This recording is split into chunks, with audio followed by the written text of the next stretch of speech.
promised yourself you're not going to do. Me and Laura have been on a few trainings lately, and highlighting language. We might not get onto language much today, we'll see how we go. And we just kind of keep looking at each other and go, oh, we say that, oh, we say that.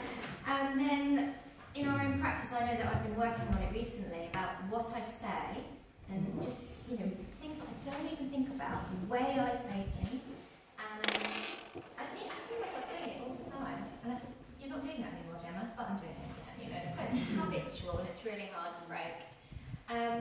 But before we get on to language, we're going to talk a little bit about the voice. So as a drama teacher, like I said before, and sort of singing, musical theatre, I've done a little bit of voice work. And I think one of the hardest things for you guys as yoga teachers is getting the balance right between a class that is like calm and gentle, welcoming, relaxing, but people can actually hear what you're saying. Because it's really tricky actually, if you're trying to create an atmosphere that's really settled, really meditative, quiet. I do tend to speak very quiet. I tend to speak and I don't know if you've ever been to a class like that where you find it quite hard to hear the teacher. It's really common.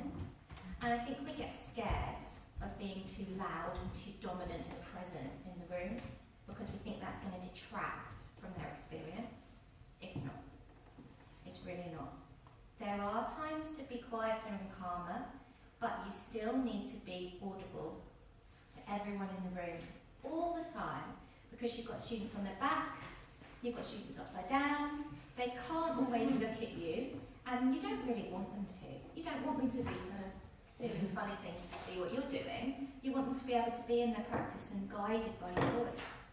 So it is important that your voice is really well projected, really clear and audible. And I know from teaching daytime classes, a lot of older people and young people, but a lot of older people have hearing loss. So you're also trying to kind of deal with the fact that you need to speak up over your music, fill the massive room that you might be in, with your voice. So it's communication needs to be clear. So, how many of you feel confident with speaking publicly? Like, yeah, it's fine. Maybe if you're a teacher already, that kind of thing. A few of you? Good, okay. Alright, that's lovely. So, it's just going to build on those things you already feel comfortable with, this practice. And it might be stuff you know, and it might be stuff that you go, ooh, that's new. So just take from it whatever you need. We're going to talk about vocal anatomy. So if you look at the front page of this sheet, it's very much like learning about any part of the body. The voice is an anatomical mechanism.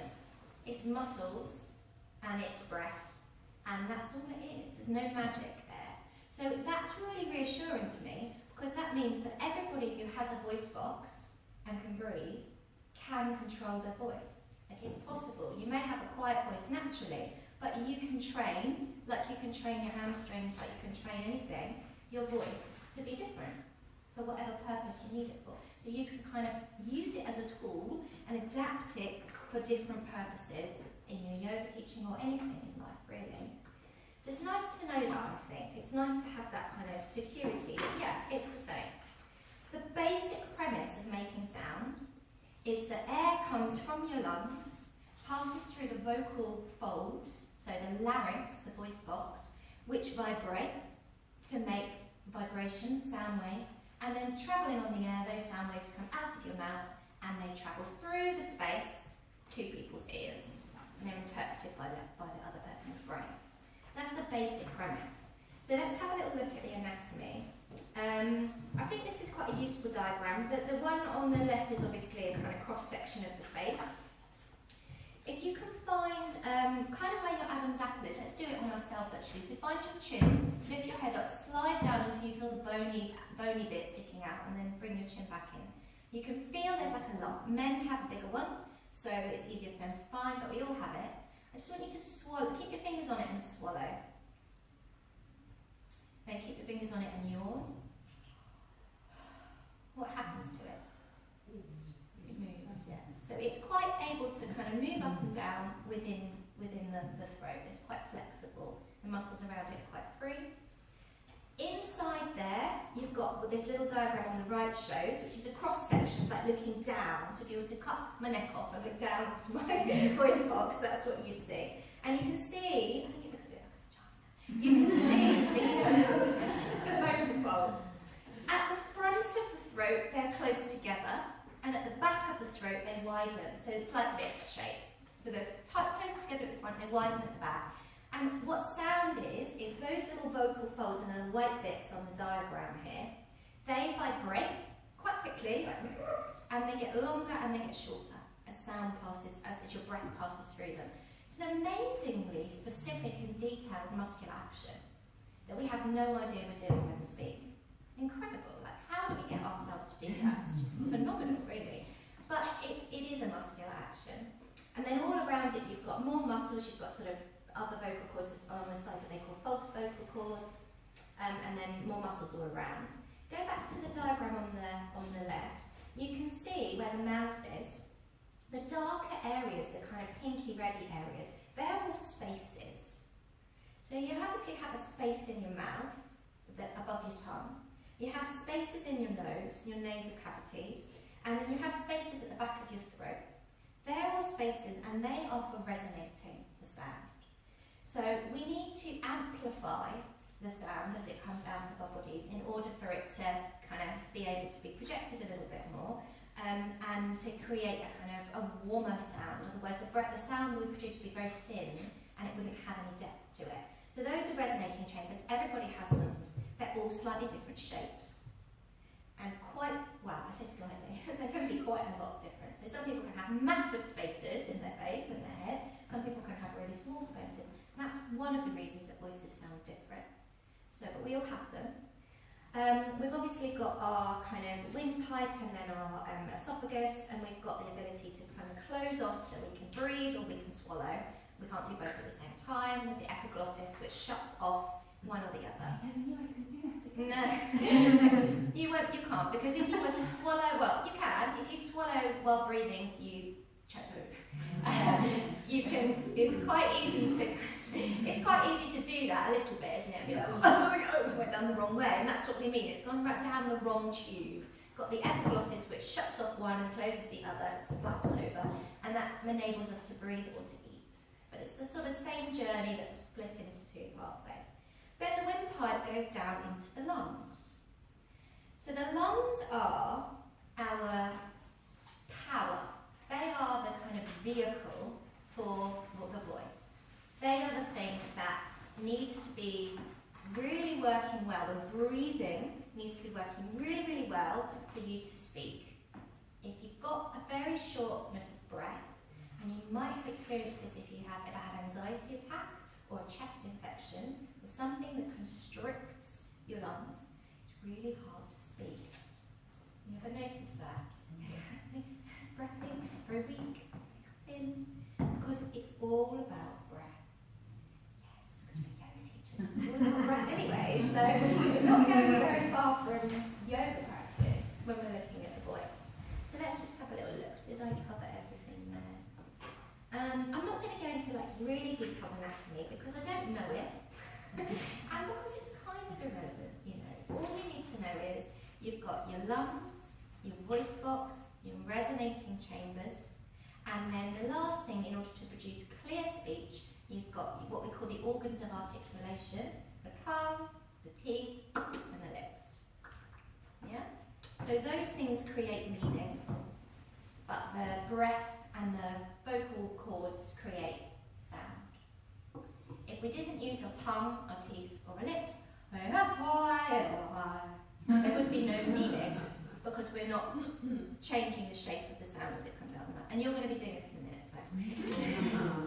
Right, I put a little quote on the top of this, which I really loved when I found it, because this is all really specific and really focused, but it's a Maya Angelou quote. People will forget what you said, people will forget what you did, but people will never forget how you made them feel. So even though we're talking really specifically here, our kind of overarching aim is, how can we have an effect on the people that are coming in? And that's the effect that we want to have as yoga, for whatever practice we're doing, whatever kind of our intentions are. you know, we're looking at ways of being more effective at having an impact on them, making them feel something or realise something or become aware of something. I think that's important to keep in mind when we're looking at this, is that's the goal, that's the long kind of, what do they call it, like long-term planning, kind of that sort of thing. Any questions about any of that? Just kind of really quickly gone through it, maybe look at it, maybe read it if you want, and just see if there's anything there that is kind of coming up that needs a little bit of clarification or you want me to say again.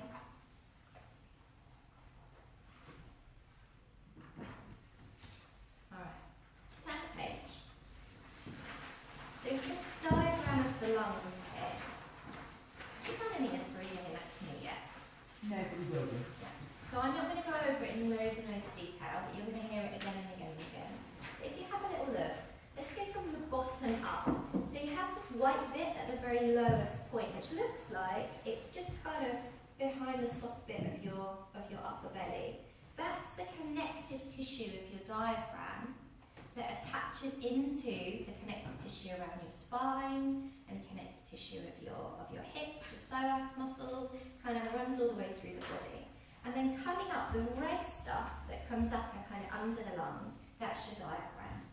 So it's a big dome-shaped muscle that goes all the way through your body. If you were to cut me in half here, just under my rib cage, and show you my torso, diaphragm would be scooping in, if you took all the organs out of the way, would be scooping in and up into my chest cavity. Okay? Diaphragm is a primary muscle for breathing. And if you want good speech, and if you want to teach people to breathe well, it's a really important muscle to understand and to work with in your practice. Most people breathe in a very shallow way, and you've probably heard this before, higher up in the lungs, and they don't breathe diaphragmatically.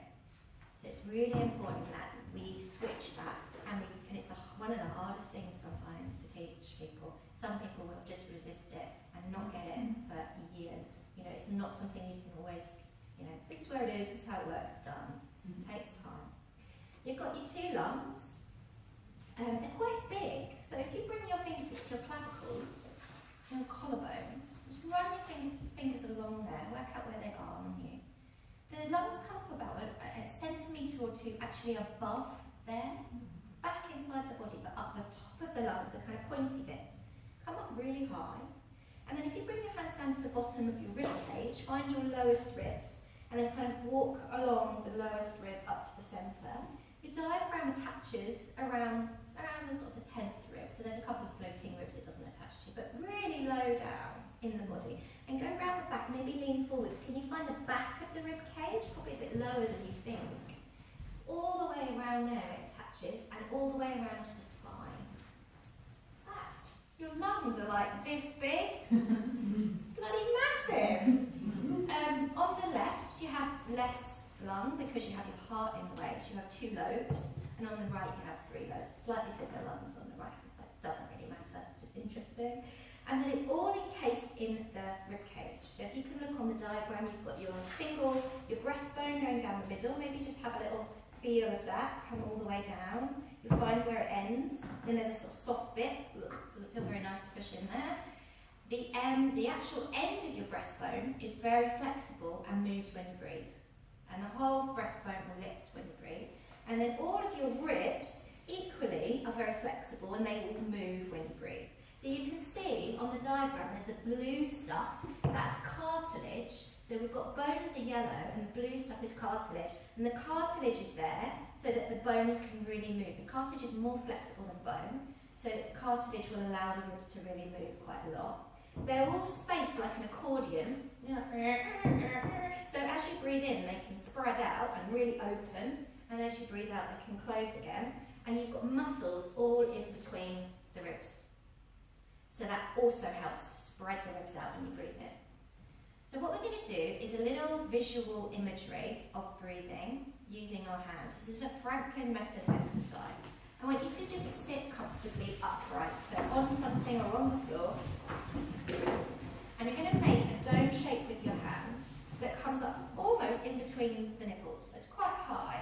It's quite high in the body like this. The diaphragm comes up like this. Imagining that this is inside the body in the middle, like this. So what we're going to do is we're going to breathe in and we're going to lower the hands and flatten them out. And breathe out and let the diaphragm dome shape move in and up. Good. Do that a couple more times. If you like, you can close the eyes. This is just to create an image of what's happening as you breathe in and as you breathe out, in and up. You probably won't feel it inside. You probably won't feel your diaphragm dropping down, but it does, and it flattens out in shape. And as you exhale, it domes back in and pushes up. Just do one more like that.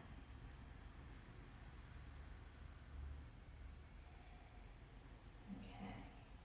So, relax.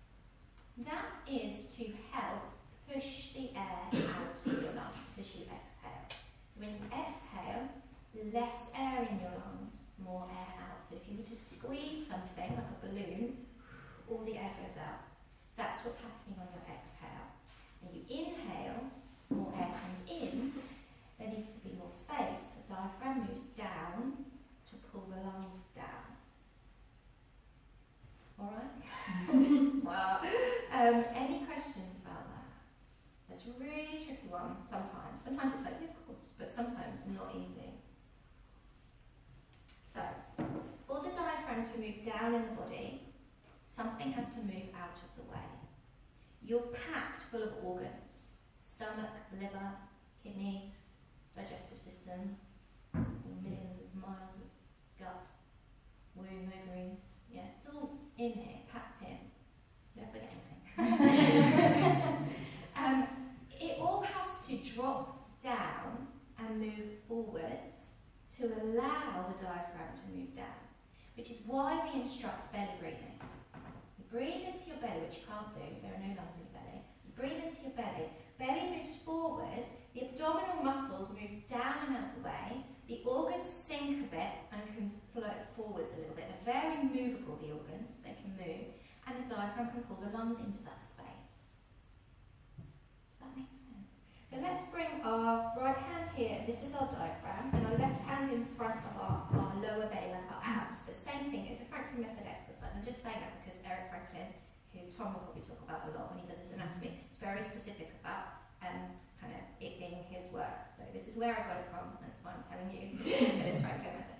So when you inhale, the bottom hand, representing your belly and all your organs in your belly, is going to move forwards. And your top hand, representing your diaphragm, is going to come down. So it's going to do that. So bottom hand comes out, top hand flattens. And when you exhale, the opposite happens. So you get doming up, and then the hand comes back in at the bottom. So inhale, exhale, inhale, exhale, inhale, exhale. Alright, relax. Any questions? Now, it's fine if you haven't got that. He will go over it again a few times, I'm sure. I'm happy to send a link to Eric Franklin's video on it as well. Does anyone know why kids can do it, no problem, but why is adults doing? Yeah. I would say probably tension and repetition of breathing a certain way.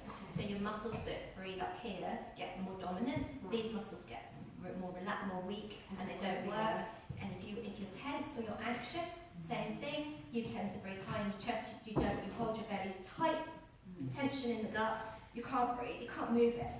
So if that becomes your habit, that's how you breathe. And then changing your habits, like anything, takes loads of patience, loads of repetition. You are working.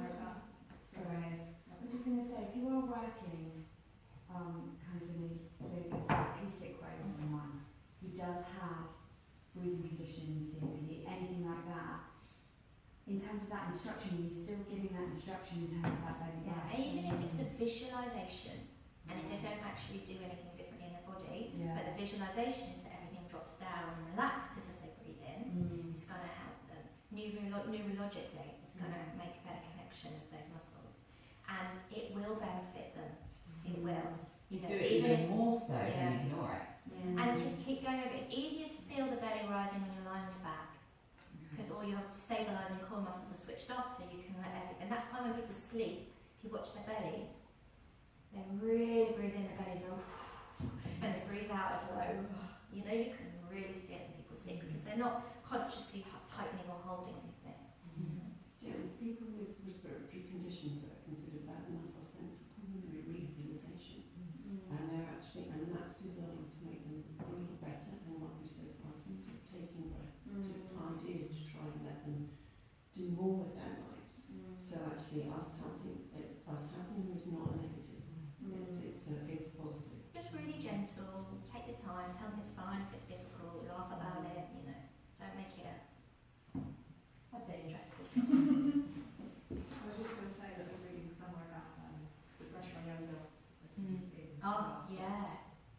So they start really kind of trying to Totally, and not just young girls, you know. No, especially women, but men as well now. You know. It's all about having abs and flat bellies, isn't it? And so, oh my god, and that's really terrible for you, isn't it?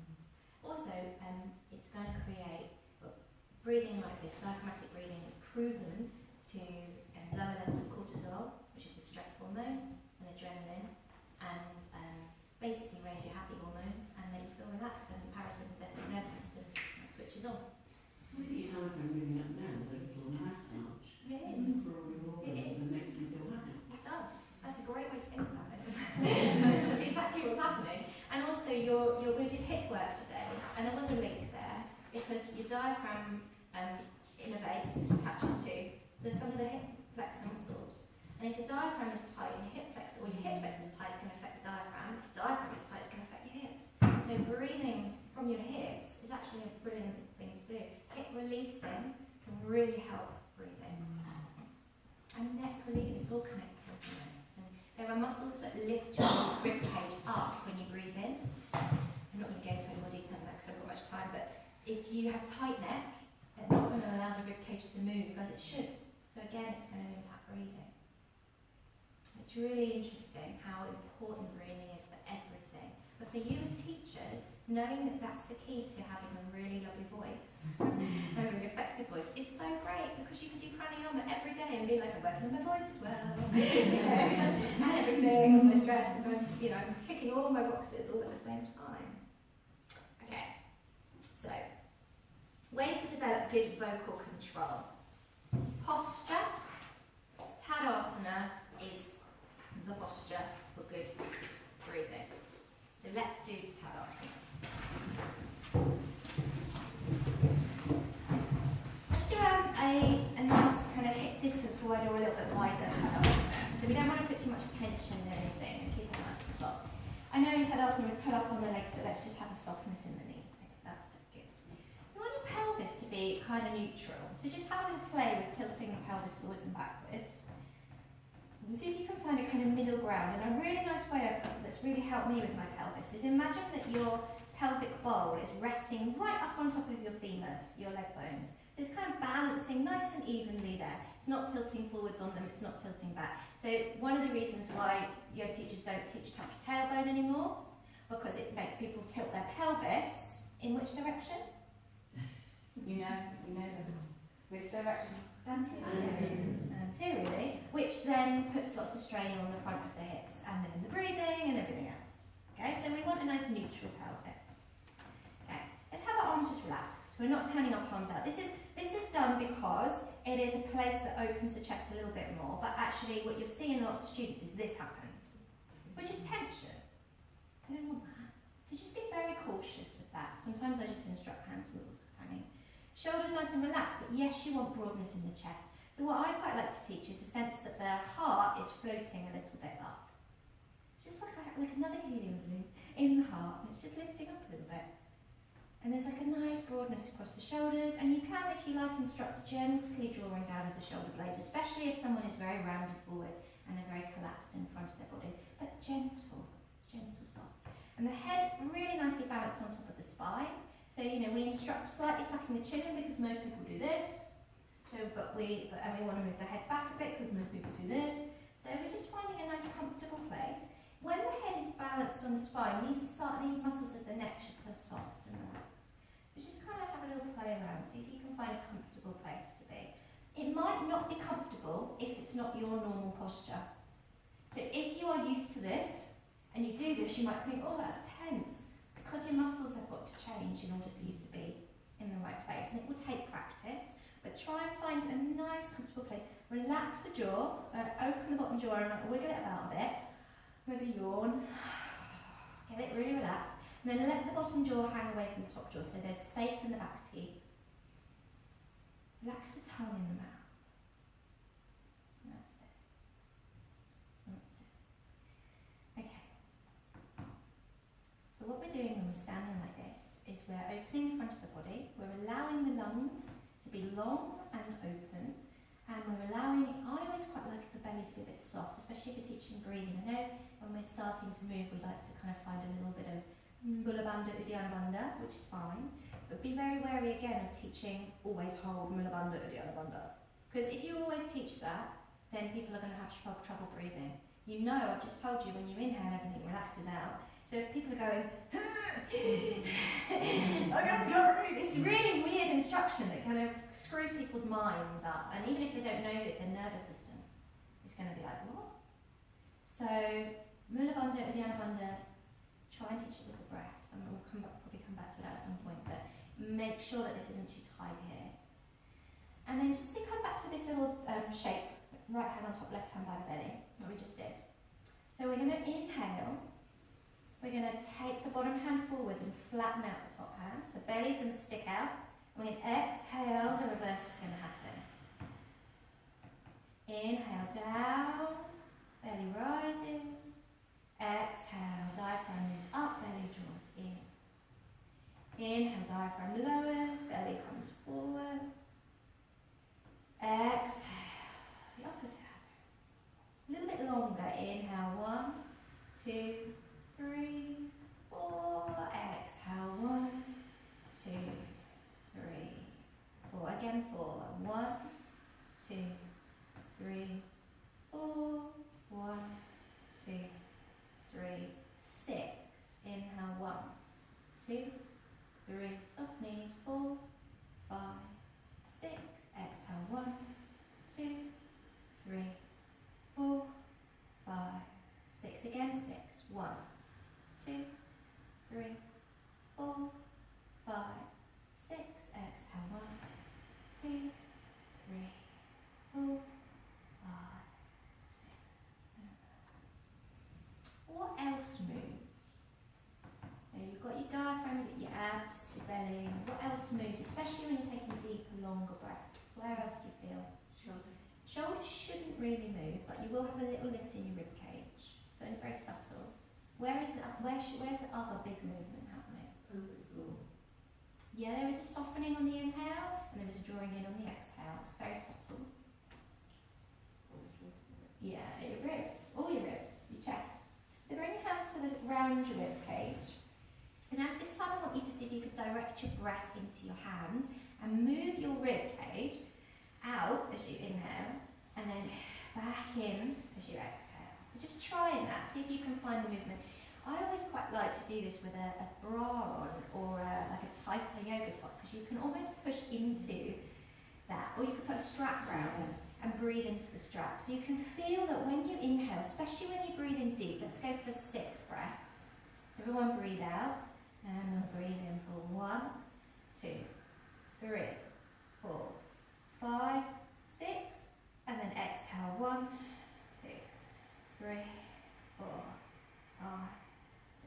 Okay, relax. Can anyone not feel any movement there? Right. Does anyone find it hard? Good. Some people do. They have no movement in their rib cage. Your practice of yoga has probably given you the ability to feel that and to find that depth. You can breathe into your rib cage with your diaphragm quite still, so your lungs are going more outwards, and you can breathe into your diaphragm without moving your ribs. So they're kind of 2 movements, but a nice full yogic breath and a good diaphragmatic breath will be both. So it will be diaphragm moving down, rib cage expanding, little tiny lift in the clavicles, but the shoulders stay relaxed. Does that make sense? Am I going too fast? Okay. Right. So the key to projecting your voice is breath. projection means that your sound travels. Because the mechanics of your voice is that your sound waves are created in your larynx and your voice box and then carried on the breath.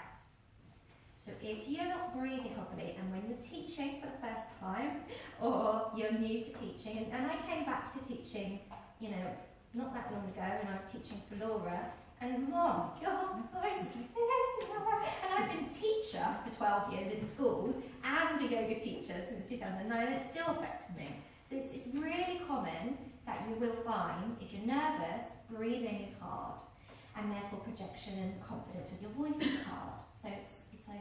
Let's sit down again. I think there's also when we're doing the vinyasa practice as well, you know, you're exercising nerves. Okay. Absolutely. And you, when you're teaching vinyasa, you know, it's so, especially if it's a class like we did this morning, so hard to find a moment to come off your mat and walk around. If it's a more creative class that you need to kind of be doing to remember for a start, because I sometimes can't just talk it because I can't remember which leg I've got and where. You have to do it. If your class is a bit slow, if it's more hatha, if it's much more spacious, then you're going to have time to breathe. It's harder when you're teaching the flow class. So, posture, really important. Great because we can practice Tadasana, we can practice good posture in all our yoga. Developing better muscular control of the diaphragm and intercostal between the rib muscles is also going to help. And that's practice, that's pranayama, that's breathing exactly like we just did for longer periods of time. It's breathing into the different spaces, etc. And warm up. Warm up is really key. So, like any muscles, your vocal folds need to be warm. If they are cold, you might notice in the morning, you wake up and say, oh, it's me. Laura rang me a couple of days ago. I was like, hello, you okay? I was like, yes, I'm okay. I could use my voice today. Really easy if you're tired, yeah, for the voice, the vocal cords to be a bit like, oh God, I can't really do it today. So you need to warm them up like you would warm up your body. And it's really easy to warm them up. Probably the best way is humming. Because it's gentle, you know, and I think when people think about voice exercises and they go and Google it online and you get some singing exercises, they're great, but, you know, you're suddenly going, ah, and it's like the first thing in the morning, you know, your vocal cords will be like, what the hell? Would you do that to your hamstrings? Would you go straight to forward fold with your legs straight in the morning? Probably not. So it's the same with your voice. So we need to warm up the vocal folds, warm up the muscles of the neck, warm up the body, find that space in the body, find Tadasana, and then all of a sudden our voice will be like, oh, sorry, count of us. Really mess the heck with this week. Yes, and then relaxation is the last one. If you're calm and centered, it will all just be more natural and you won't have to think about it. So if you're going to teach a class, you know, do some sun salutes before the students get there, especially when you first start teaching. You will find it really, really helps with your, you know, everything, with your ability to The thing that I'd say is once you get into the classroom, students arrive early. So pranayama in your car before you get. I mean, really. Yeah, no, I do it, and I do my vocal exercises in my car. Yeah. And then if I teach at 9:30 in the morning, that's the earliest I teach. Then I always in my car. Or sing to the radio. You know, anything like that. It really helps. It makes you feel better, throws off a bit of tension. It's really good. So let's do some warm-ups. So we're going to stand up again. And again, feet a little bit wider than hip distance, comfortable stance. So don't worry too much about where your toes are and the heels are, just comfortable. Nice and relaxed legs, nice and relaxed shoulders, but nice and open in the front of the body. So we're going to use our voice. So we want to have this spaciousness here, this nice neutral posture. So can everybody do a lip trill? No. Okay. Really relax your lips. Let them go. Let it up. Relax your toe. Like, have a grumpy face. Alright. If you can't do that, then that's fine. You're just going to hum, because we're going to hum, but you're going to hum and sound to the lips, have the lips soft, and see if you can find a tingly feeling in your lips when you hum. So push the sound towards the lips without pushing your head forwards. See if you can tingly lips. Tingly lips, relax the lips, yeah? Alright, okay. That's the alternative if you can't lip trill. So a really, really good way of warming up is lip trills, because the lips are getting a bit of a wake up, they're getting the muscles are getting a bit of work, your nervous system's going, oh, we have lips, we can use them. So it's like, oh, wakey, wakey. I would have said blood flow, but Tom reckons that's a lie, and that doesn't happen in anything. You don't ever improve blood flow doing anything. Massage, yoga, it doesn't happen. I'm going to give that to you, and you can ask Tom, and Tom can do what he likes with that. But that, I've just been very cautious of saying it now. I think it's a nice image. Oh, better blood flow. But it might not actually be anatomically correct. I think you can increase blood flow because you I get think- vascularization. You do. You do certain things. So It doesn't apparently under it might, I don't know, you have to ask Tom, but apparently they've done some recent studies and blood flow doesn't actually change Depends what very you much. do. I think, I'm not sure. Well, even when you're running, not I was doing. going to say, if you increase muscle, you will increase. Ask blood Tom. I'm passing it on Yeah. from Tom. We will I pick don't up know. that. But it's very interesting. Next month, we'll play. It's very interesting because I would have said a lot, oh, you know, we're really increasing blood flow, before Tom said to me, well, I'm not sure, there's a study, look at it. And I went, oh. Well, I'm not sure that will increase the blood flow. No, through it. no, probably not. But I do think that if you exercise and you build muscle, you're going to build new blood vessels to supply that new And muscle. you tell that to Tom. And we'll see what he says. If you're using your muscles, you need more oxygen for them to work. Yeah. And if you've not got an increased blood flow, where are you getting the new? Where are you getting Yeah, increased just oxygen flow? I think from? the efficiency of oxygen exchange is improved. So obviously you get more oxygen in your blood and it's more effective at putting oxygen in where it needs to be, not necessarily more blood. So why does your heart rate go on? I don't know, because So if your faster, heart rate's going It's on, your heart faster. is beating faster. faster, it doesn't mean more blood flow to an area necessarily. Unless you're breathing. We'll play with him next month. Play with He him. loves to But play. if it's going faster, what No, blood I is agree with passing you. I faster? would argue it. They're all So like that that. contradicts what you're talking about. Yeah, right. Interesting. And so Tom is a real geek and he did all the latest bits of research, and so when I wrote an article about something and I put blood flow in and I asked him to be editor, he was like, blood flow doesn't actually change. I said, oh, really? So I don't know, let's pick that interesting little fact up with Tom later. So lip trills, we're going to sing, hum up and down in the middle range of our voice. So we're not going, we're not going more, we're going in the middle, comfortably. And so what we're going to do is lip trill. So let me show you what it's going to be like.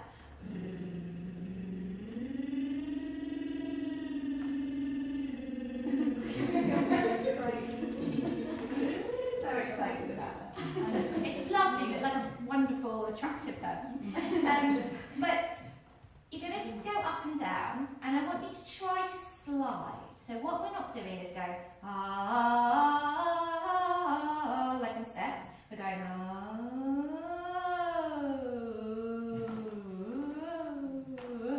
like slidey, but we're humming. Okay. So we're going to start. I'm going to use my hands, so but then I might go up a bit, then go down a bit. I might go a bit quicker and down a bit. I want you to try and follow me. You're humming or with your lips and fizzing or lip trills. So nice, deep, diaphragmatic breath. And then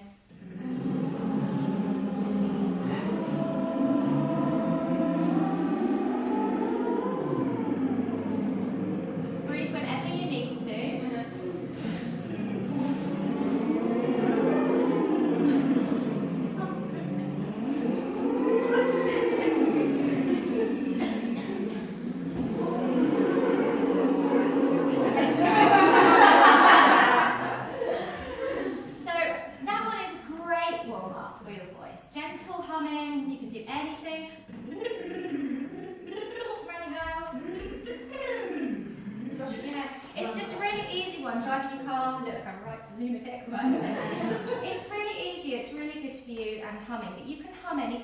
You can hum any tune, nice and gently.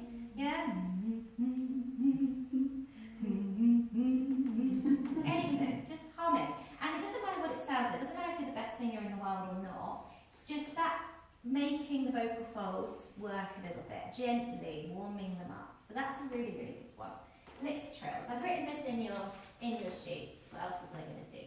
Okay, so then after that you would start to, after you've kind of done a bit of humming, maybe some lip trills, nice one is to lick your lips and smack them together. Just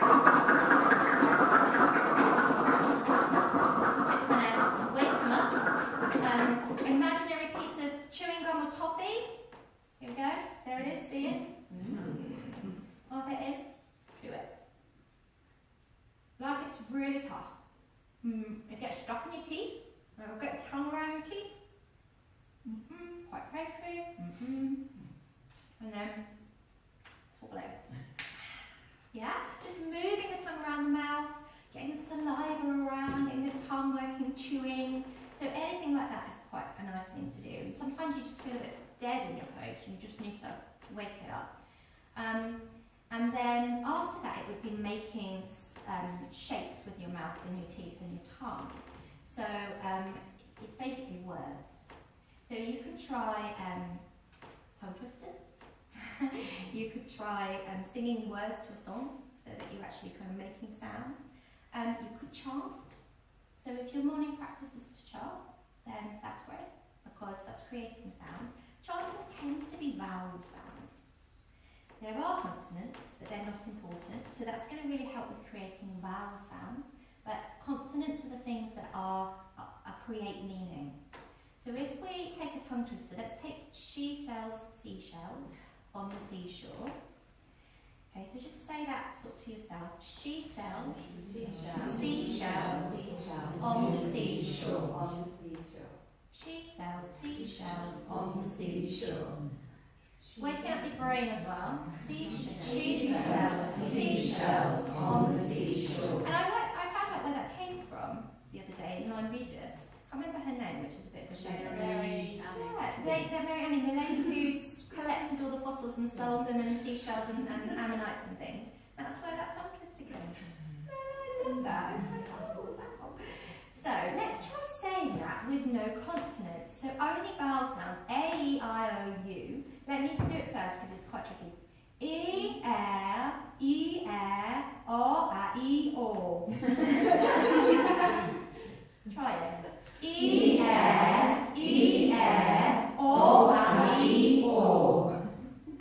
Words wasn't no meaning, is there? It doesn't mean anything. So you need the consonants to create meaning. The consonants happen when your tongue or your lips touch something else. So your tongue touches either the top of your mouth, hard palate, feel that? Or your teeth, or your lips come together in some way. So try she sells and you'll see where the tongue touches the teeth when you're making these sounds. So we'll try she sells seashells on the seashore. Think about your tongue, think about your lips, where everything's touching. So breathe in. She sells seashells on the seashore. So what is touching, what isn't touching? Try it one more time. Breathe in. She sells seashells on the seashore. What's touching? Where? Teeth, a little bit. Don't actually come together, but your tongue touches your teeth. And that, up to the palate, and the sides of your tongue to the sides of your teeth. She sells. Blah, blah, blah, blah, blah. Tongue on teeth. Blah. Okay, there are no or pert sounds. There's no lips in that one, but you know it's an interesting one to do. So when you're chanting vowel sounds, that's great, but you need to know how to make really good vowel sounds as well. So what we're going to do, we're going to sit again, and we're just going to try some chanting and notice the vowel sounds. So a vowel sound is made by the shape of your mouth and the sound resonating in your mouth and around those spaces in your head. And there is nothing to do with, the tongue moves a bit, but it doesn't touch anything. So So when you're making consonants, t, b, k, yeah, things are coming together and separating apart, just to break up. Just try f, k, g, t, m, b.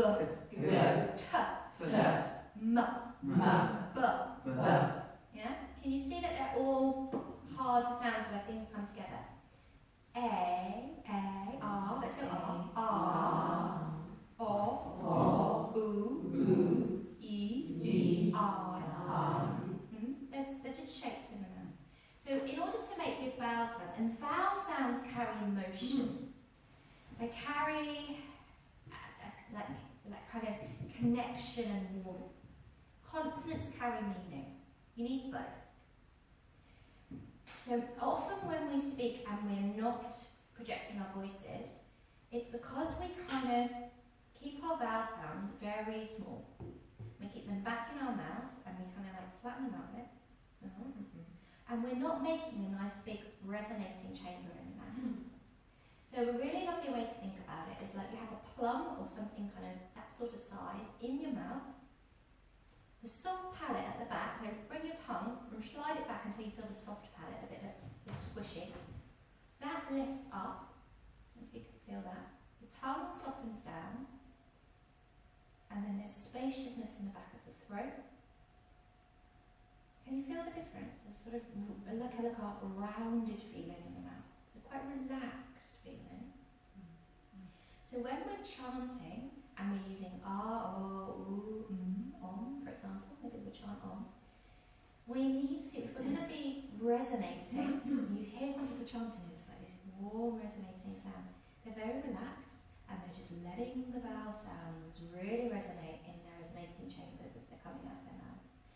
So om, the sound of om, we've got ah, oh, ooh, if you're doing it with all the sounds of om. That's how I learned it anyway. So the start of the om is the ah sound, goes into the o sound. That goes on for a long time, now, oh, then you close your lip. Got vibrations at the front of the lips like we were practicing. And then the tongue, back of the tongue, up towards the soft palate. And you move the resonating up into the nose. And the sound is like the final little syllable of om. There's very light touch. And most people won't do it. It's not always done, but I was told that that is the fourth syllable of om. So when we're making the sounds, it's like ng. Just try it. You're forcing the sound up here into the sinuses. You can feel vibration. Would you demonstrate on? Yeah, I do quite often, yeah. Oh, we're going to do it now, yeah. We're going to do it together. You do it on your own? Yeah, sure. Yeah. So, in order to chant om, you need to feel relaxed, you need to be centered, your belly needs to be working, you're breathing diaphragmatically. You need to take a nice deep, full breath, and then you're sustaining your exhale. And that is one of the key things to projection, in speaking voice, is that your exhale is sustained and it's even. What we do quite a lot when we breathe out is we breathe out really quickly at the start and then we run out of breath and we breathe out less at the end. So I just want you to bring one hand up in front of your face and you're going to make like a little O, like a small O, and you're going to blow into your hand. So just do that for a moment. You can feel the breath on your hand. So what we're going to do is breathe in for 8, breathe out for 8, and I want you to sustain the pressure of breath at exactly the same rate as you breathe out for 8. So we're not going, nothing. We're breathing out evenly as we exhale. And that's another part of breathing that is often missed in yoga, is that the breath should be even. You're breathing out the same amount of breath, and you're breathing in the same amount of breath. You're not going, nothing, or up and down. So like strong and then nothing, and then strong and then nothing. So it's nice and sustained. That will help you control your projection, control your voice. So one hand in front of your face. Just take a moment, just settle, maybe close the eyes. You're going to breathe in and out for counts of 8, but you're going to breathe out through the mouth with that little gentle blowing against your palm. So breathe out. Inhale for 8. 1, 2, 3. Through the nose. 4, 5, 6, 7, 8. Now exhale 8. Steady pressure.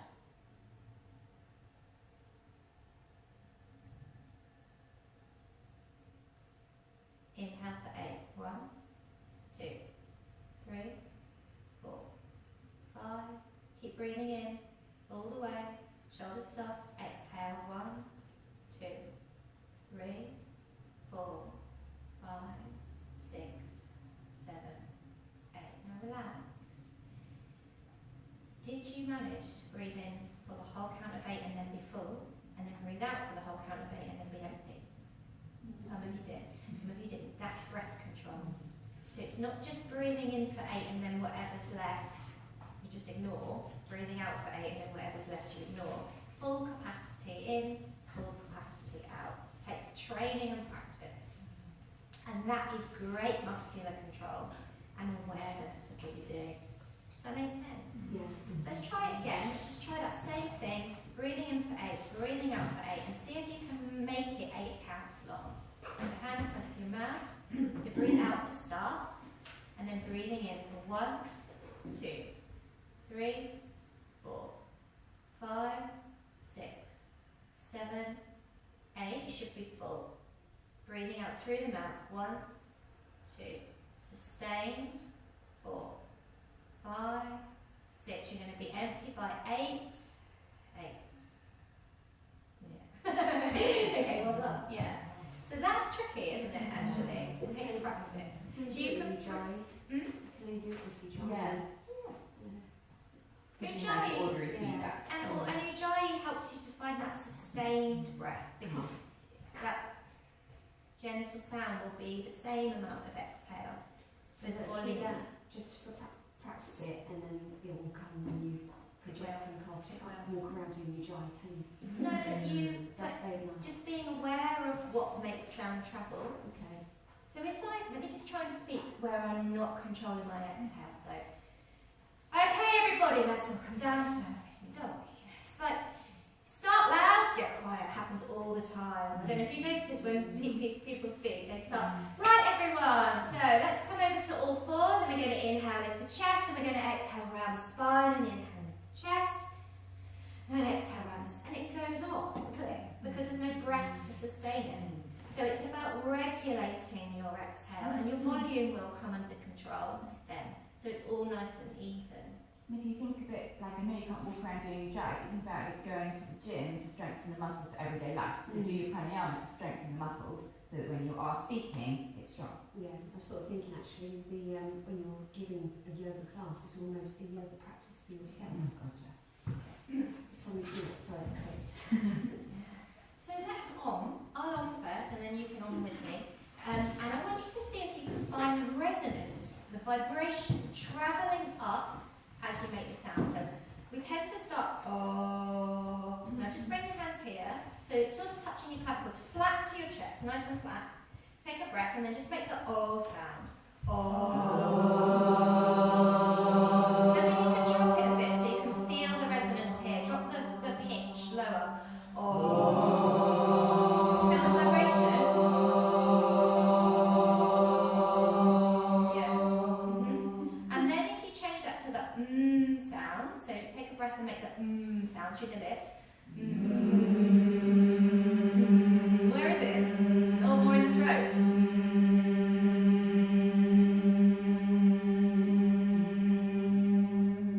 Yes, less here, more here. And then, a little final syllable.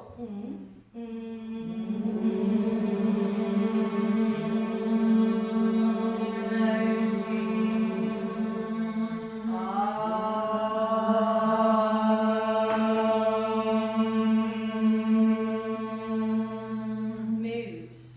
Wow. So I'll do 1 or 2.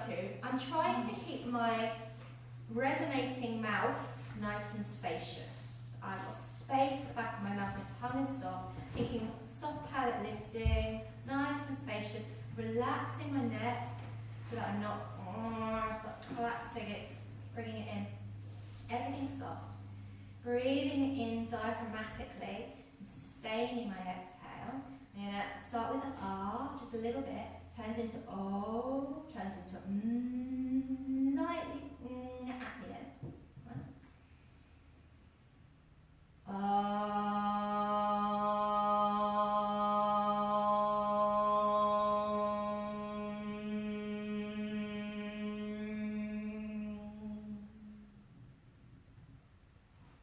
Yeah? And you hear the shifting, the shaping, and the at the end. I like it. I like how it goes. Raising me up to bliss. So yeah, so trying that together, we'll 6 times. Yeah, we'll just keep going. Thinking and there's a lot to think about. Diaphragmatic breathing, sustaining the exhale, resonating, letting resonance happen. If you want to put your hands on your body and feel the vibration where it moves, do that. And just really spacious in the mouth so that it is a big sound that resonates, that travels. So nice and tall through the spine. We want to keep the front of the body open, shoulders soft, maybe close the eyes, hands wherever you want them. So we'll take a deep breath in, fill up completely.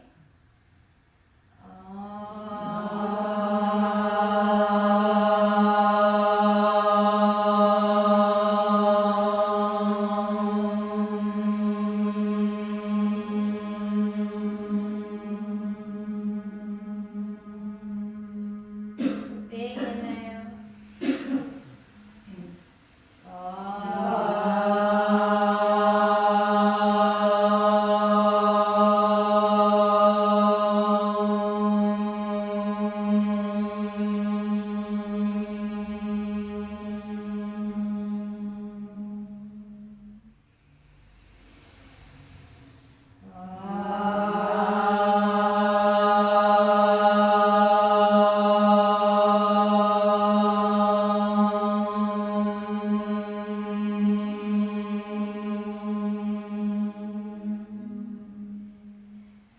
Really open your mouth.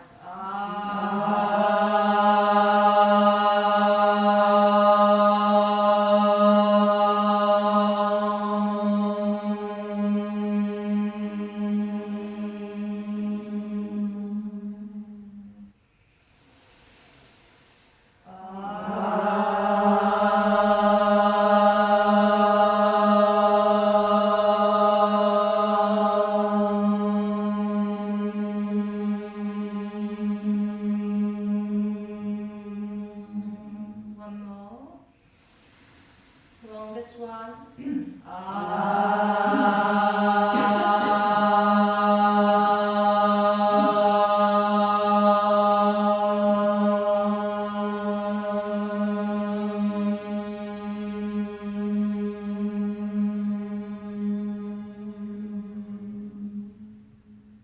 Take a moment.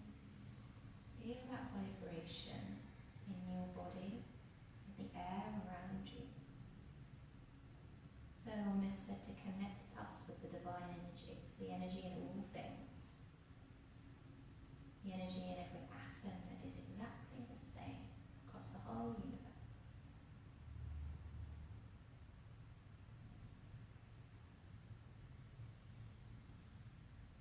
And just relax. How did that feel? As a group chanting that? Was it? It's very loud. And really long, like there's definitely. I've never done it as loud as that. I suddenly felt like I had to go. It's really interesting. I couldn't sustain.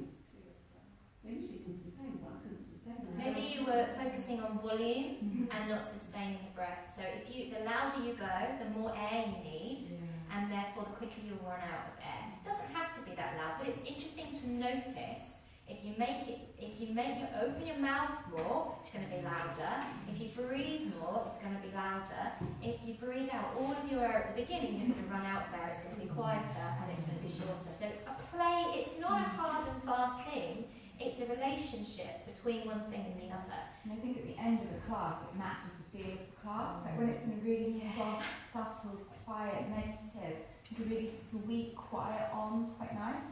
Then there's been so much chest opening, you have so much breath, you get the really It loud. happens naturally, doesn't it? Yeah. Just like, sometimes you're like, wow, like bowled over by that sound. It doesn't have to be that loud, it doesn't have to be that outward, it can be much more inward, but just noticing vibration moving, noticing the resonating chambers. It's a good way for me to teach you about something you need for your speech through a yoga practice. So that's really what I did here. We're going to chant Om Namo Guru Dev Namo. So if you look on page 3, it's slightly indented. It's the Adi mantra. I like this one. It's chanted frequently at the beginning of Kundalini practices.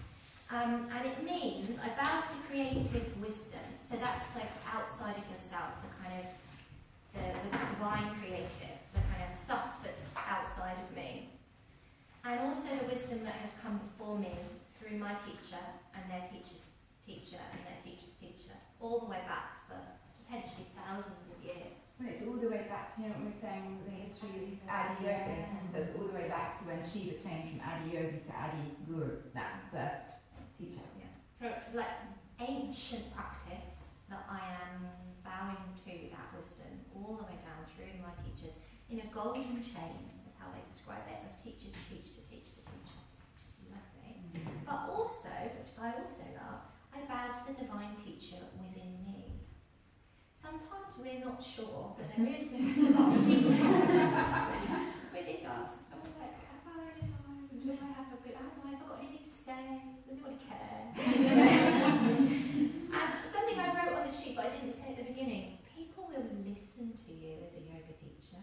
Everything you say will be like gospel. You have power. No pressure. So much pressure. So like sometimes just kind of, what do I have to say, really? What is my honest truth? Sometimes I teach classes and I feel, God, I was so out of my honest truth place today, but it is, if you can tune into the fact that there is something in you that is worth passing on to other people, it does make practice more and more genuine, doesn't it? It really does. So I like this chant. It's quite, again, vowel orientated, but we've got the sound of Om, O-N-G, Om, Namo, Guru, like Dave,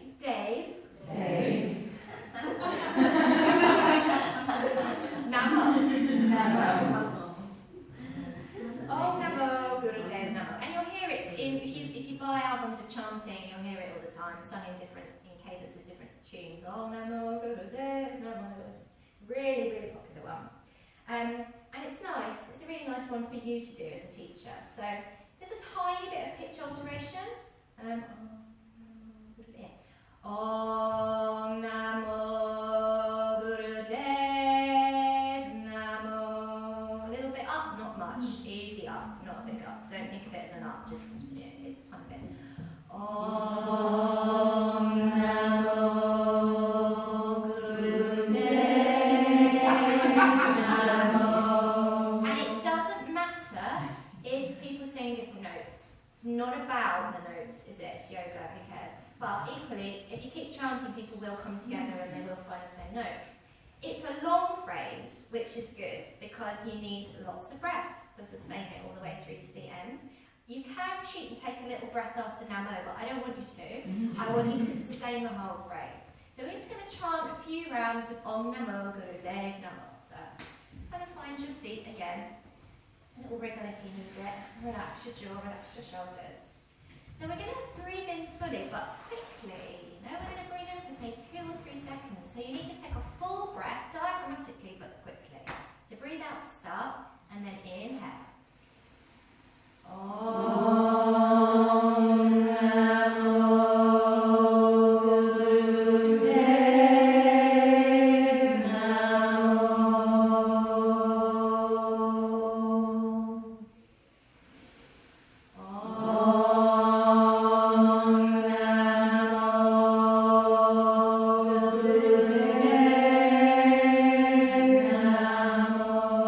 Om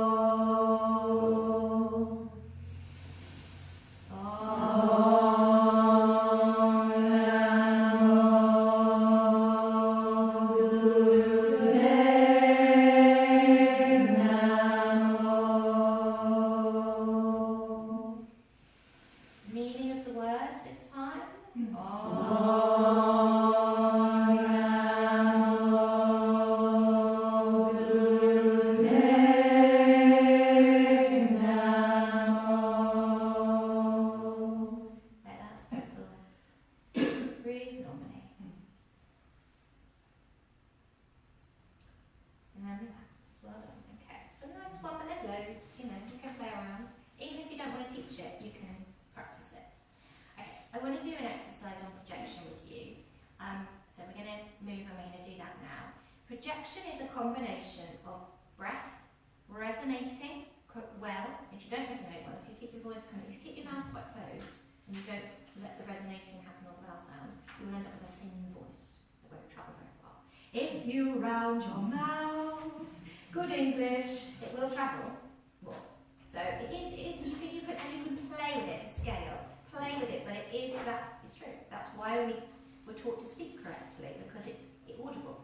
The final thing that I want you to think about is the consonants, especially at the end of words. Because lots of yoga teachers, lots of people don't finish their words, especially if they're trying to be relaxing. So we're going to breathe in and breathe out. Step your right foot towards the front of your mat. It's like, it's fine, and it will soften, but it also, you lose meaning. And if people can't hear you, if they can't hear you, if you're speaking quietly and you're not putting those final consonants in, then it makes it even harder for them to follow you. And relax. Yeah, because they're struggling to hear. Yeah, stressed about what I'm missing. Yeah, heads will be popping up. What are you doing? Class now, when someone does teach that way, because I'm going to be giggling. I'm doing the bit at the end. Right. Can we spread out a bit? We don't need our mats, but you can sit or stand, so whatever feels right for you, and just find a bit of space, and just kind of own that bit of space. Maybe stand. Let's stand. Unless you really want to sit, which way I'm fine with that. Alright, so facing any direction, don't face me, face like the corners, out the window, probably out the window is a good one. Alright, I want you to close your eyes and imagine that all around your body is a bubble. And it doesn't adhere to the contours of your body, but it kind of surrounds you. So from the top of your head it kind of comes out, goes around your shoulders, goes around to your feet, and you're kind of within the bubble. So maybe see the iridescence of that bubble. What you're going to do is teach a yoga pose, any pose you like. You could take downward facing dog, you could even teach a sun salute. Actually, let's teach a sun salute. Let's go with sun salutes. You're going to teach a sun salute to that space inside the bubble. So the bubble only just covers your nose and just in front of your mouth. It's a very tight little bubble. So when you're speaking, you're only trying to fill the bubble. So your voice is going to be fairly close to you. It's going to be fairly soft. It's going to be fairly quiet. It can be quite quiet, actually. You still want to be audible, so consonants, breath, and it's small. It's small. It's within. You would never teach like this. You might talk to yourself when you're practicing your sequence like this, but you would never teach like this. So it's quiet in your bubble. Now don't listen to anyone else. It doesn't matter what they're saying, and just take your time. It's no rush. It's not a test. So breathing in, and when you're ready, just instructing your sun salute. Inhale, inhale, exhale,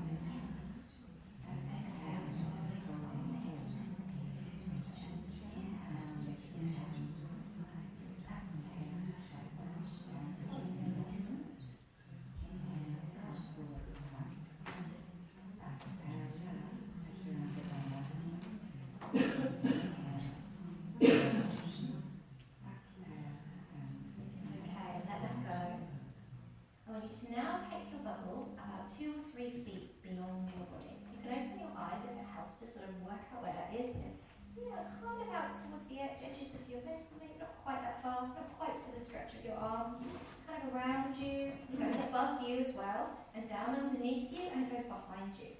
So just sort of in that space, you can change direction if you want, kind of work out where you want to be.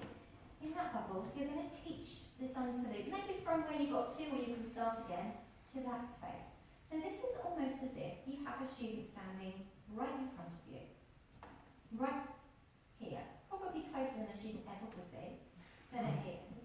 In that bubble, you're just trying to fill that bubble. So there is more energy in the voice. There is a little bit more sense of maybe a little more resonance, there's a little more energy, but it's still quite quiet. There's more voice. You were almost whispering before. A little bit more voice. So when you're ready, breathe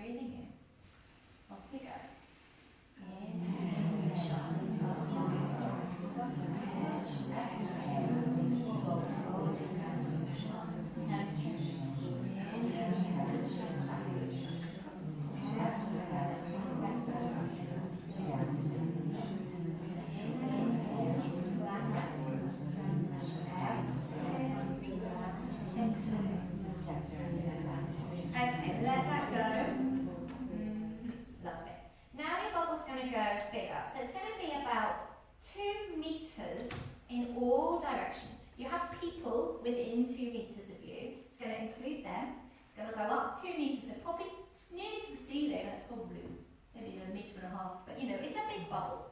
It's not the whole room, but it's a big bubble. So you're filling the bubble with your voice, and everything within that bubble has to hear you. Bolster, person, floor, window behind you, everything has to hear you. Right, breathing in. Inhale.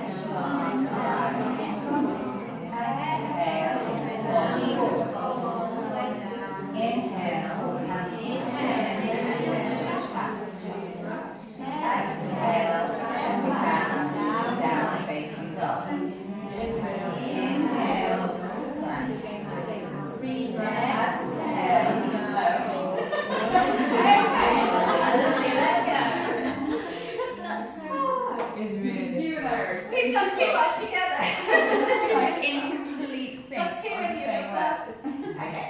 That's so, yeah, warm voices, I can hear it, I can even individually, I can identify different voices there.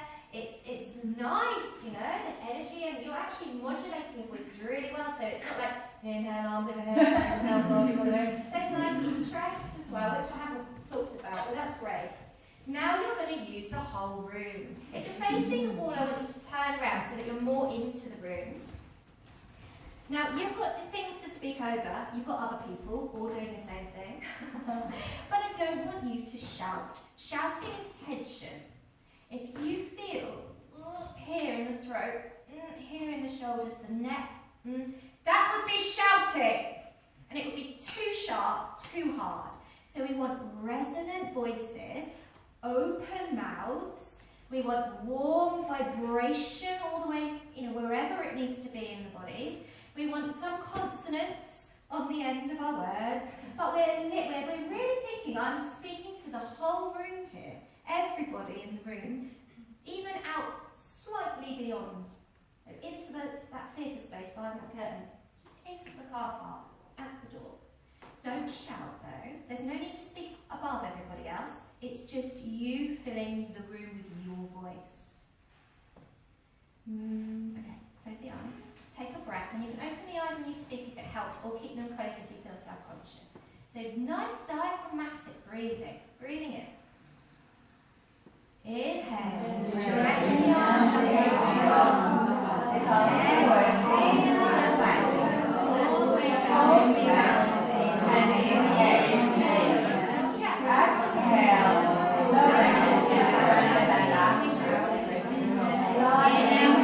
Rising up. And exhale back down facing dog. From down facing dog, take 3 slow rounds.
You're going to go, ha!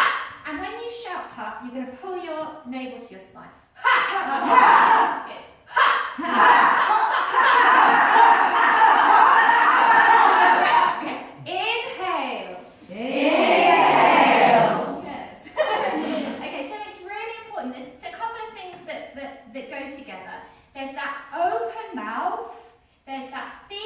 actually your words travelling on your breath to someone else's ears. And sometimes I even tell my students at Barton, my younger students, to see the words, like little letters, like kind of going to that person's ear. You know, if I'm speaking to you over there, I'm thinking, the words travelling into your ear. I'm literally thinking it. That helps. Filling a space with your voice, and maybe it's something you practice at home. You know, can I actually really fill this space with my voice? It's confidence as well. And if you feel confident, your shoulders are going to come in, it's going to come here, your mouth's going to be smaller, you're going to be less able to relax and expand and open up and do it. So practicing is going to really help you. The more you practice, the better you will get the top, because your confidence will go up. Yeah, have we got time to do that sun salute again? Fill the room but do the sun salute. Absolutely. So you can feel the difference with actually when you're here. Yeah, it's really hard actually. You have to be quite loud when you're here. Yeah. You like fold over your legs, or lift your head, which can be a bit odd, but you do. Otherwise, the voice is just lost. Yeah, let's clear our mats and just where they are. Let's just do it. So I'm going to come and listen, and if I can't hear you, I'm going to just like tap you annoyingly on your body somewhere, so that you know you need to up your volume.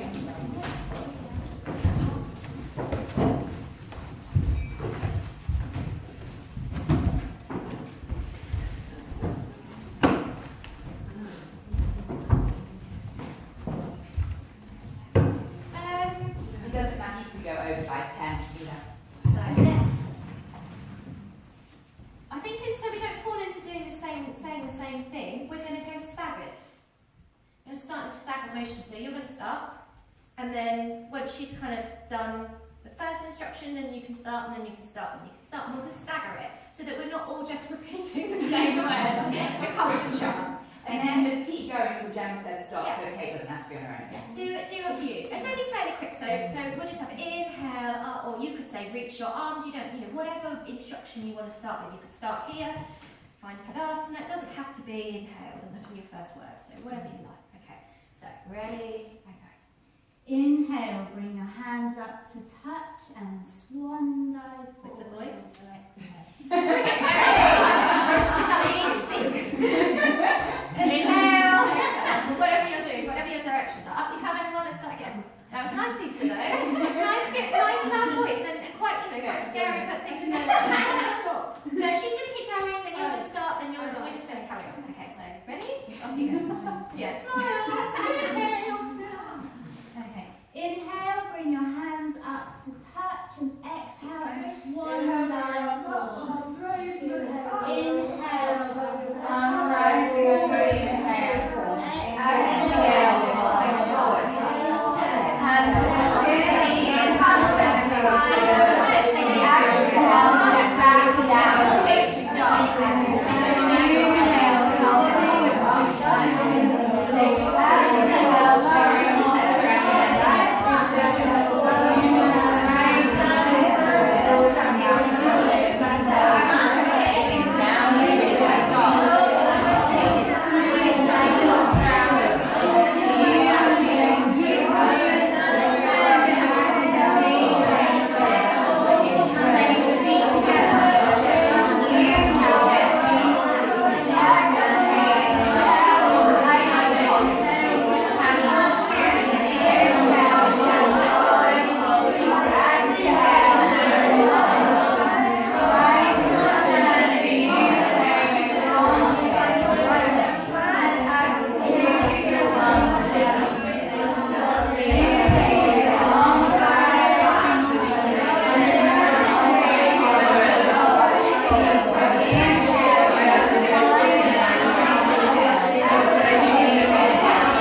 got a different tone, and everyone has a different resonance, and everybody's shape of their mouths are different, and their resonating chambers are different, which is why voices sound so different and unique. And you have got a unique voice, you know, and you have got something to say. Just trusting that a little bit, like, you know, actually, yeah, I'm here for a reason. I've got something to share. I've got something to say. And even if you find the instructions at the moment a bit tricky, like even if you find out I don't know what to do, what am I saying? Put your knee on your it doesn't matter really. It's absolutely fine to just play with it. You know, there's no right and wrong. And even when you've got to remember when you're teaching, even when you're teaching these 24 people that come in this evening's class, you're learning, you're playing, and they're totally aware of that. So have a bit of fun with it. My first thing I did was didn't do Syrian Namaskar C this morning. And didn't I? I was saying we're going to step back into high lunge, and I was like, I step back into downward facing shit. That's not what I'm But you didn't care. You went like, oh! Were you? Gemma's like, wrong. Maybe some people were, but most of you were. We didn't need you to even say it, but you hadn't just said it. Yeah. Well, I wanted to tell you because I wanted you to be aware that I knew I'd gone wrong and it was alright. And it was, you know, it's like, oh well, who cares, you know, it's only yoga. Right, come and sit then. I'll just see if there's anything else I wanted to say and then any questions that you've got.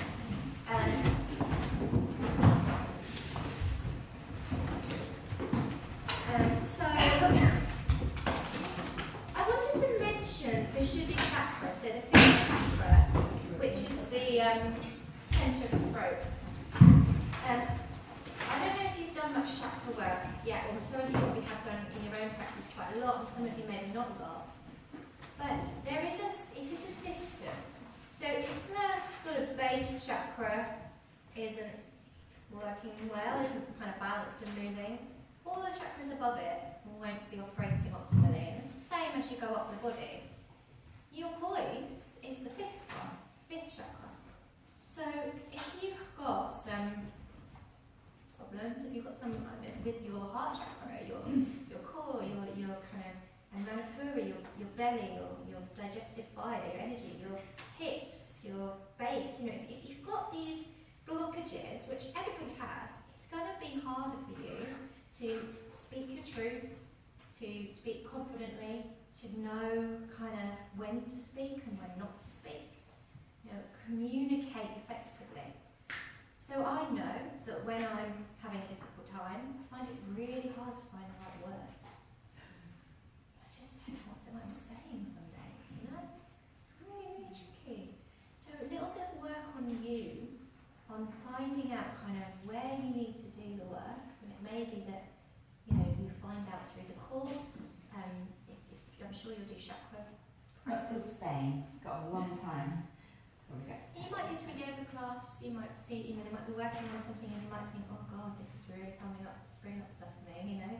You know, that is normal, and that is one of the reasons I think why really great public speakers, like gurus and, you know, people who you really listen to,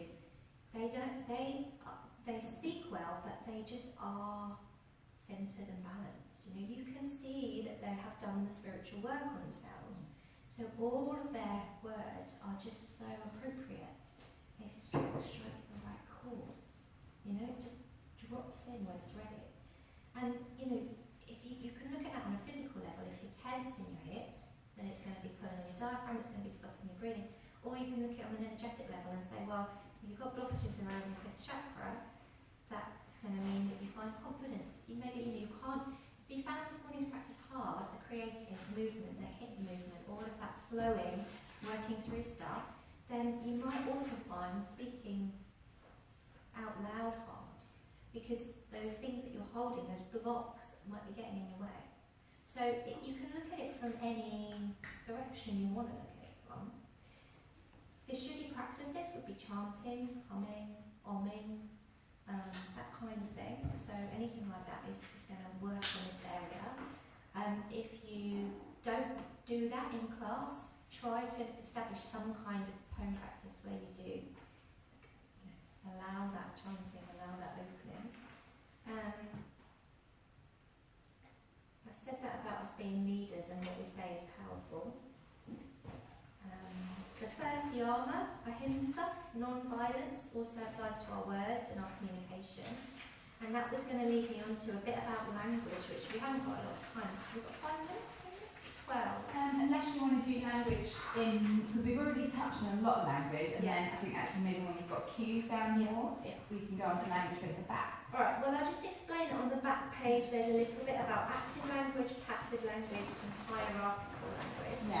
Yeah, it's really good to go over that now, because that's what we've spoken about briefly. We'll really briefly mention mention it. Yeah, So, language is a choice, and like I said at the beginning, it takes ages to train yourself out of habits, especially if you have lots of filler words in your speech. Like I say just all the time. Just step, just breathe, just move. Saying just. And actually we went on a training course where someone said to us, it might not be just for someone. It might not be just put your leg behind your head. You know, it might, even if it seems simple, you're saying just like it's an easy thing. Like just float. You know, but it might not be easy. So just even that little filler word that I use all the time, that doesn't work for me because it's not a very inclusive word, and it's also pointless. So maybe noticing filler words in your teachers. Maybe not, don't worry about it for yourself so much if you don't feel ready yet, but when you go to class, be a little investigator of language. Notice whether people say, okay, and now, you know, things like that. Because people have their things, and it's okay, but notice it, be aware of it.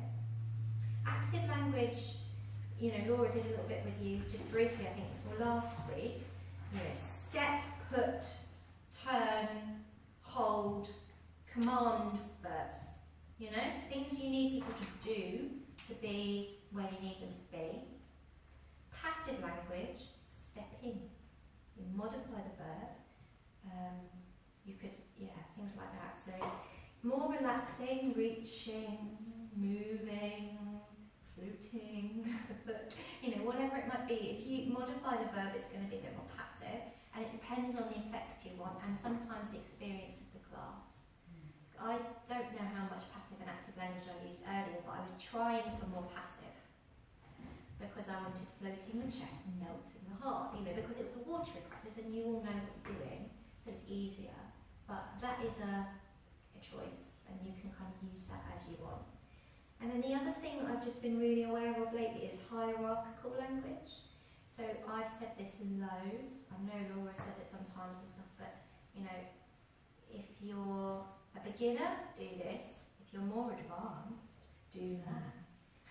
That's not how you use your voice, but that's how some people hear it, and they're like, oh, I'm not very good at this. I'm not advanced. Level 1, do this. Level 2, do that. Because it recommends like a hierarchy.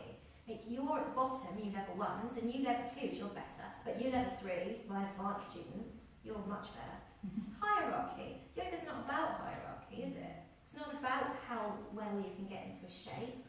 It's about your experience. So it's just worth noticing if you say or you hear any of those things, and maybe seeing if there's a different way you can do it.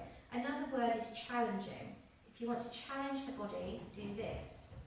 Everybody pushes themselves far too hard, especially beginners. They don't know how to listen to their bodies. And if you say challenge yourself, the whole class will do it because they want to push. And actually yoga's about learning not to push, maybe quite simple, isn't it? It's about just like, it's alright where I am. I'm okay here. And so just be aware of what you say. Can anyone think of any other things that they've heard? Maybe just 1 minute, talk to the person next to you. Any other language you're aware of in a yoga class that could be hierarchical, or maybe not having the effect that you think yoga should be having, just by maybe people not considering how, and maybe you yourself have been affected by something someone said like that. Just have a really quick chat.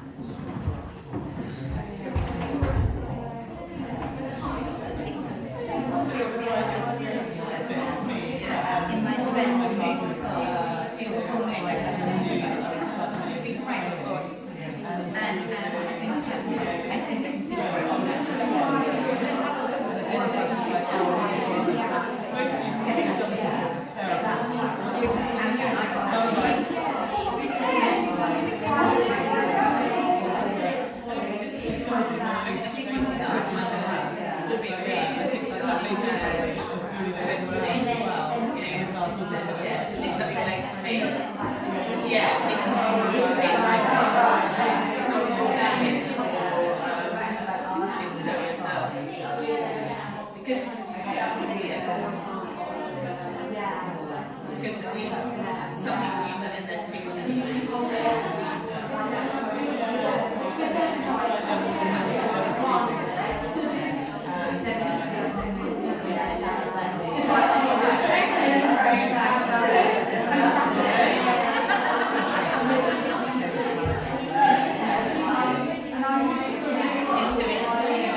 in their language, because it's not for. Oh, you've heard that? Step into warrior one for me. Yes, I've heard that. That's interesting. As in, not for you, the student, but do it for me as your Because teacher. some people say that naturally in their speech, so you know, but it just doesn't land quite so well in yoga. And we spoke yesterday about not people pleasing your teacher. Come on, guys, it's only pain. Pain is a sensation. Jackie and I both know. Tends to be more in this kind of gym Pain is a sensation. No, that's the Iyengar. All the time. There's no such thing as pain, just heightened awareness. That was Iyengar said that. Really? Oh dear.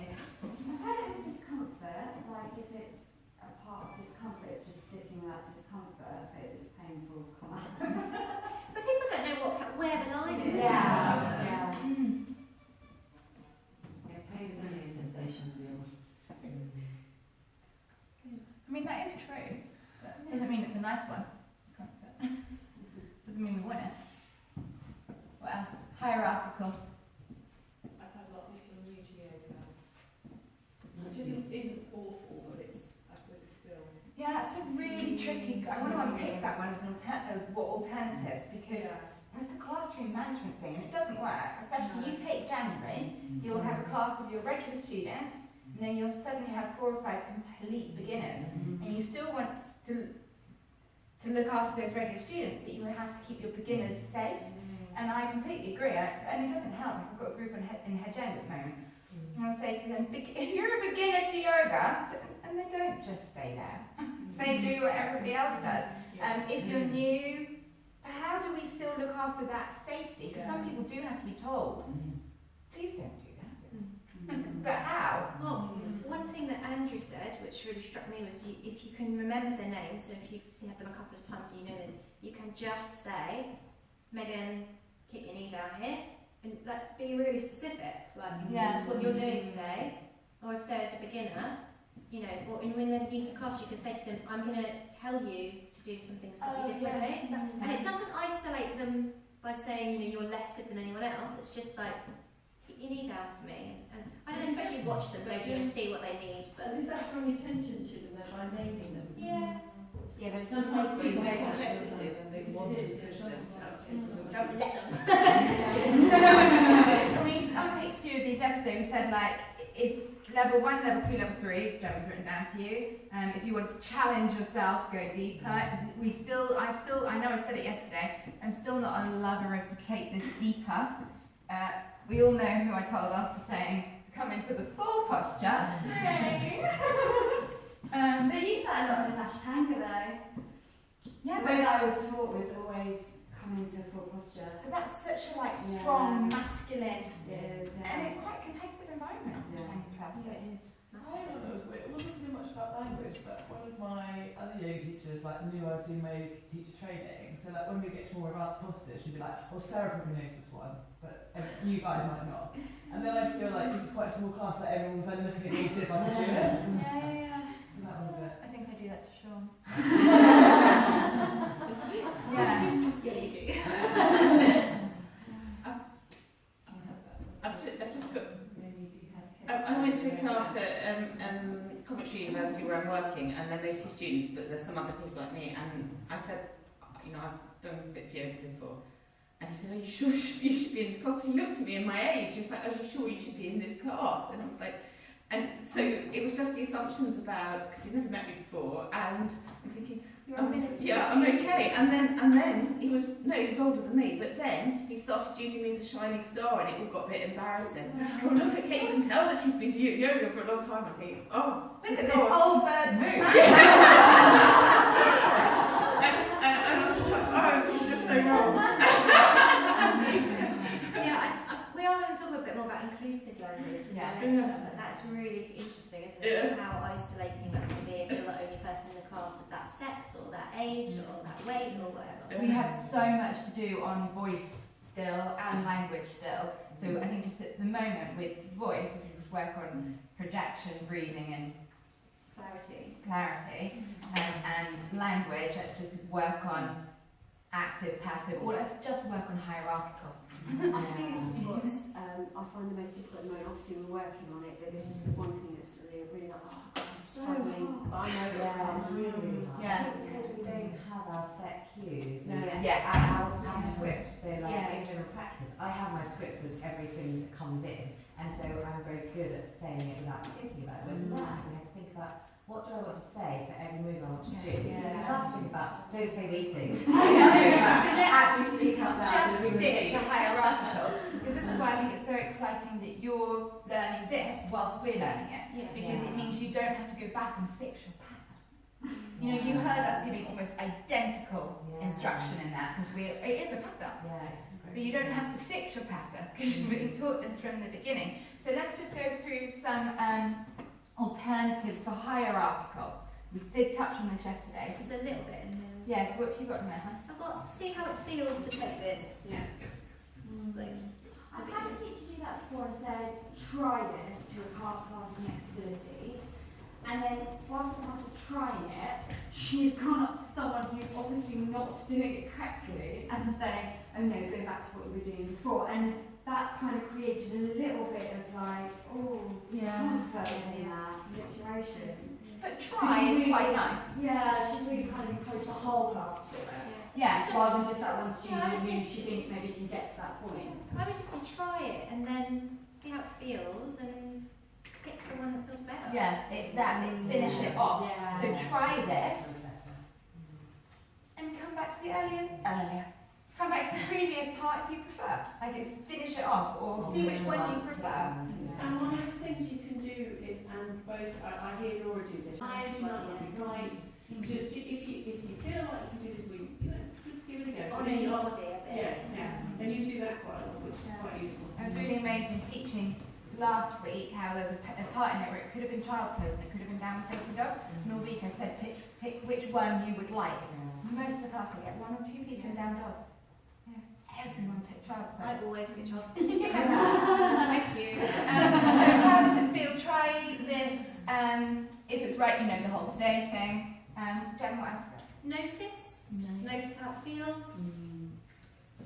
What if you actually want to, so say, Parsvakonasana, you teach it here, but you do want to offer we could go try, notice how it feels to take the hand down. If it's available. Yeah, if it's available to you today, it's fine. Available, and it's firmer, but I personally like appropriate as well. Actually, I think they're both good. I've got a teacher who says if it serves you today, Okay. if your body allows. Yes, lovely.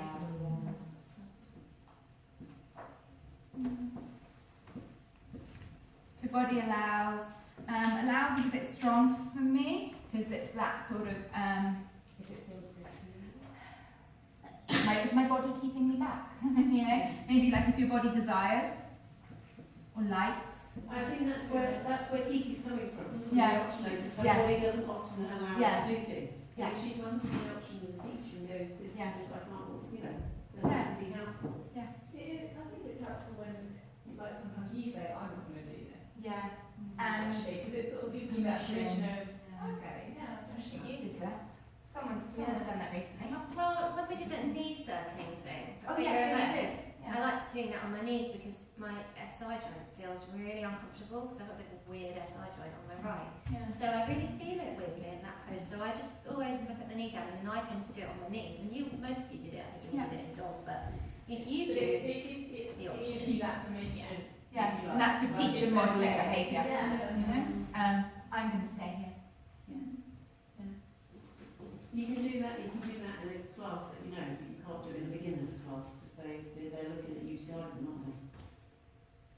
But you probably wouldn't take it. Yeah, you would Yeah, take we it. take it. You did It's do true. that. But you could yes, it's Eloise yesterday, What? when you were teaching something that was cross-legged, you said if you want to change, and you changed, you went to kneeling. Yeah. So again, that teacher, which that would be appropriate in a beginner's class, you know?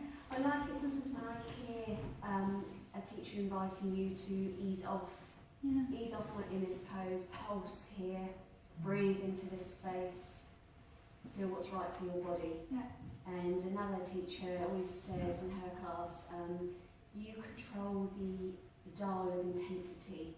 You can choose to turn it up, or you can choose to turn it down. Oh, that's Still great. have your body. Write that down. Yeah. So you can still let arm down.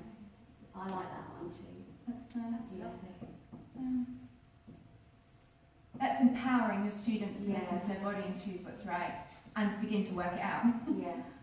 And understand that that's what you're supposed to do in yoga. Yeah. You're the teacher, Yeah, not the you're teacher. the Teaching in general, I'm going to steal that. Just in teaching in general, it's a really nice thing to say to your pupils, isn't it, in general, to kind of try and get them to push, because teenagers don't ever want to kind of push themselves, particularly some boys. And it is It's quite nice, it's hard, almost yeah. giving them the control of it, isn't it? Because sometimes in yoga we want to push. Sometimes people do need to be pushed to believe in themselves, pushed to challenge them a bit more. And sometimes we spend the rest of the class pulling people back. So if I saw you this week, my lesson plan was let it be easy. But other times, you want to, in a fiery class, get people to challenge themselves without making it competitive. Anything else on that?